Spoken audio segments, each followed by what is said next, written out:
사랑하는 은혜와 진리 장로교회 교회 여러분, 어젯밤도 평안하셨습니까?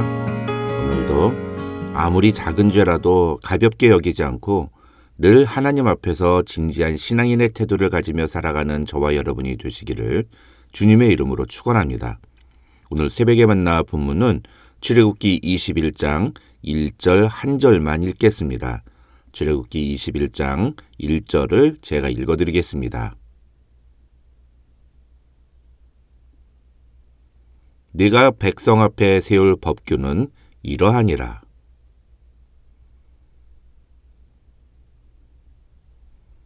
출애굽기 21장부터 31장에는 하나님이 이스라엘 백성들에게 주시는 율법의 구체적인 조문들이 나옵니다. 그 내용을 시작하기에 앞서 하나님은 모세에게 네가 백성 앞에 세울 법규는 이러하니라고 말씀하시는데, 여기서 법규라고 번역된 히브리어 미슈파팀은 법률적인 판단 혹은 판결을 의미합니다.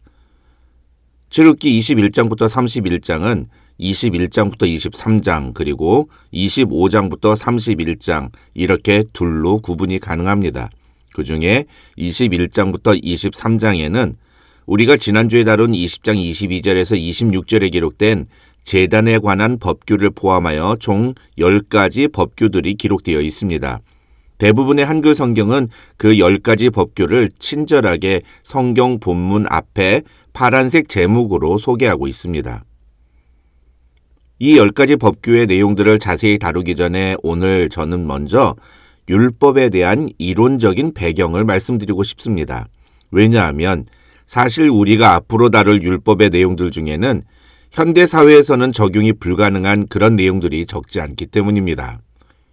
당장 지난주 금요일에 다루었던 20장에 나오는 제단에 대한 법규만 보더라도 사실 지금 우리는 제단을 쌓아서 하나님께 제사를 드리지 않기 때문에 현대에는 맞지 않는 법규라고 할 수 있습니다.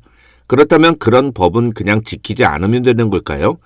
바로 이런 문제들 때문에 우리는 율법을 다루기 전에 율법 해석과 그 이해에 대한 기본적인 배경을 배울 필요가 있습니다. 우선 율법은 크게 도덕법, 시민법, 그리고 의식법 이렇게 세 가지로 구분이 됩니다. 도덕법은 하나님의 백성으로서 하나님과 인간에 대한 의무를 다룬 법이고, 시민법은 사회의 일상에 관한 법으로 민사소송에 해당되는 법입니다. 마지막으로 의식법은 제사, 제사장, 절기 등 유대 종교와 관련된 법이라고 할 수 있습니다. 이 세 가지 율법의 조항들은 시대와 상황에 맞게 변화된 것들이 있고, 또 예수 그리스도께서 이 땅에 오심으로 율법의 내용 자체가 완전히 새로워진 것도 있고, 어떤 것은 지금도 그 조문 그대로 지켜야 하는 것들이 있습니다. 가령 살인하지 말라라는 법규는 그 조문 그대로 지금도 적용이 가능하지만, 안식일을 지키라는 법규 같은 경우에는 우리 기독교의 경우 주일로 대체해서 지키고 있습니다. 반면에 제사장의 의복 같은 법은 지금은 지키지 않는 법들입니다. 그러니까 율법을 읽을 때 우리는 이 법을 어떻게 읽고 의미를 어떻게 받아들여야 하는지를 알아야 합니다. 그렇다면 그런 율법을 우리는 왜 배워야 할까요? 심지어 갈라디아서 2장 16절을 보면 바울은 율법으로는 의롭다함을 얻을 사람이 아무도 없고 오직 예수 그리스도를 믿음으로만 구원을 받는다고 말하는데, 왜 이미 구원을 받은 우리가 율법을 배워야 할까요? 갈라디아서 3장 23절로 25절에서 바울은 율법을 우리를 그리스도께로 인도하는 초등교사라고 표현했습니다. 이 말은 율법은 그리스도가 어떤 분인가를 가르쳐주고 보여주는 역할을 한다는 것입니다. 그것을 가리켜 학자들은 율법 정신이라고 말합니다. 다시 말해서 이미 구원받은 우리가 율법을 배우는 이유는 이 율법 정신이 가리키는 예수 그리스도의 사역들 때문입니다. 율법 정신은 크게 둘로 구분됩니다. 하나는 죄에 대한 심판입니다. 다른 말로 하면 죄를 지은 자는 반드시 그 죄값을 치루어야 한다는 것이 바로 율법 정신입니다. 하나님은 율법을 통해서 크게 두 가지 방법으로 죄값을 치르라고 명령하십니다. 하나는 피해의 상태에 맞는 배상을 해주는 것이고, 다른 하나는 처벌입니다. 이 처벌과 관련하여 하나님은 죄를 지은 자는 정령 죽으리라고 말씀하셨습니다. 이것을 바울은 로마서 6장 23절에서 죄의 삭은 사망이라고 표현했습니다. 죽음은 하나님의 징계였고 죄에 대한 처벌이었습니다.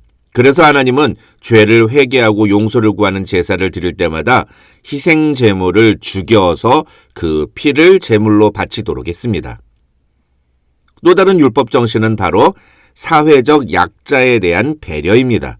그래서 율법은 권력자나 부자 혹은 남자와 같은 기득권층을 옹호하는 법이 아닌 여자나 가난한 사람, 고아와 과부 혹은 종과 같은 사회적 약자를 보호하는 여러 가지 규례들을 제시하고 있습니다. 하나님은 이러한 규례들을 통해서 이스라엘 백성들에게 사회적 약자에 대한 특별한 관심과 보호를 명령하십니다. 이것이 바로 율법 정신입니다. 그래서 이 21장부터 23장에 나온 10가지 법규들 중에 지난주 금요일에 살펴본 제단에 대한 법규 다음으로 하나님이 말씀하시는 법규가 바로 종과 노예에 대한 법입니다. 십계명을 말씀하신 후에 율법을 가르쳐 주시면서 제일 먼저 제단에 대한 법규를 말씀하시는 것은 이해가 갑니다. 그런데 왜 그 다음으로 종에 대한 법을 말씀하실까요? 그 해답은 출애굽기 20장 2절에서 찾을 수 있습니다. 출애굽기 20장 2절에서 하나님은 자신이 이스라엘 백성들을 애굽 땅 종되었던 집에서 인도해낸 여호와 하나님이라고 말씀하십니다. 이스라엘 백성들은 애굽의 종에서 하나님의 백성으로 신분의 변화를 경험했습니다. 그것은 자신들의 노력이나 힘으로 얻어낸 것이 아니라 오로지 하나님의 능력으로 주어진 은혜였습니다. 하나님은 그런 특별한 은혜를 받은 이스라엘 백성들에게 너희도 이전에는 애굽의 종이었던 것을 기억하라고 말씀하십니다. 이런 것을 사자성어로 역지사지라고 합니다. 처지를 바꿔서 생각해 보라는 뜻입니다. 그것이 바로 이 종과 노예에 대한 법규에 담긴 율법 정신입니다. 마태복음 18장 23절로 35절을 보면 1만 달란트를 빚진 자의 이야기가 나옵니다. 이 이야기의 내용은 다 아시는 내용이니까 굳이 설명하지는 않겠습니다. 중요한 건 뭐냐? 1만 달란트 빚진 자의 이야기의 핵심도 바로 이 역지사지의 율법 정신이라는 것입니다. 그래서 이 비유의 진짜 제목이 무엇인지 아십니까? 방금 전에 저도 이 비유를 1만 달란트 빚진 자의 이야기라고 했지만 사실은 그것이 진짜 제목이 아닙니다. 마태복음 18장 23절을 보면 예수님은 이 비유의 목적과 초점을 이렇게 말씀하십니다. 이러므로 천국은 그 종들과 회개하려 하던 어떤 임금과 같으니. 무슨 말이냐? 이 1만 달란트 빚진 자의 이야기는 천국의 임금 되시는 하나님께서 어떤 분이신가를 보여주는 것이 진짜 초점이라는 것입니다. 그 임금이 우리에게 요구하시는 것, 즉 천국의 삶이라는 게 무엇을 의미하는지를 보여주는 게 이 비유의 진짜 목적이라는 것입니다. 다시 말해서 이 땅에서 천국의 삶을 사는 방법이 무엇인지를 이야기하는 것이 이 비유의 진짜 의미인 것입니다. 그게 뭡니까? 내가 불쌍히 여김을 받은 것처럼 너도 다른 사람을 불쌍히 여겨주라는 것입니다. 이게 바로 역지사지 율법 정신입니다. 정리해 보겠습니다. 율법 정신은 크게 둘입니다. 첫째, 죄의 값은 반드시 치루어져야 한다는 것입니다. 이것은 하나님의 공의를 보여줍니다. 하나님은 죄와 함께 하실 수 없는 분이기 때문입니다. 그래서 하나님은 죄의 값을 반드시 치르십니다. 둘째, 역지사지의 자세로 하나님이 주신 은혜를 기억하고 베풀라는 것입니다. 이것은 하나님의 사랑을 보여줍니다. 이스라엘 백성들은 하나님의 특별한 사랑을 받은 자들이었습니다. 그래서 하나님은 자신의 백성들도 사회적 약자들에게 그 특별한 사랑을 그대로 보여주기를 원하셨습니다. 서두에 저는 이러한 율법 정신이 예수 그리스도를 보여준다고 했습니다. 여러분, 이 두 가지 율법 정신에서 예수 그리스도가 보이십니까? 로마서 4장 25절은 예수는 우리의 범죄함을 위하여 내어줌이 되었다고 말했습니다. 죄는 우리가 지었는데 죄값은 예수님이 치르신 것입니다. 그렇게 우리를 위해 죽으신 예수께서 우리에게 요구하시는 것이 무엇입니까?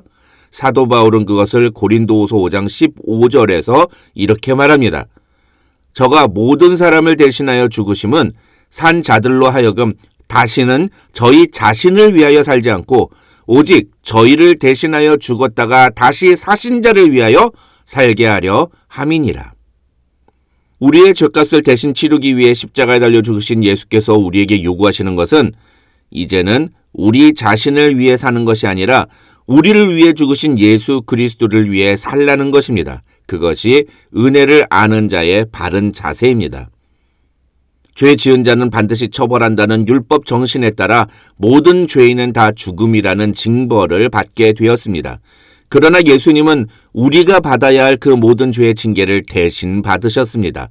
바울은 로마서 5장 8절에서 우리가 아직 죄인 되었을 때에 그리스도께서 우리를 위하여 죽으심으로 하나님께서 우리에게 대한 자기의 사랑을 확증하셨느니라고 말했습니다.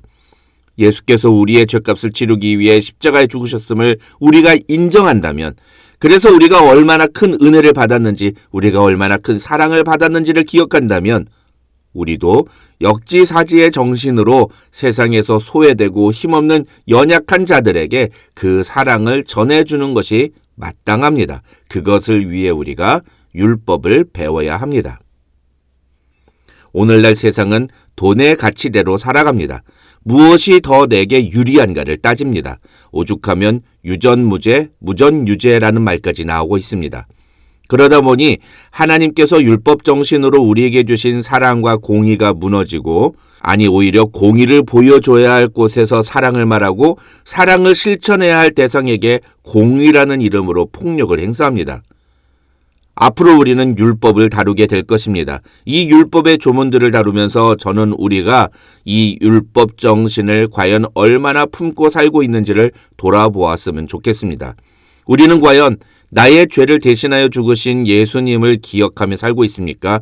내가 하나님께 받은 사랑이 얼마나 큰 것인가를 알기에 나도 그 사랑을 전하며 살고 있습니까?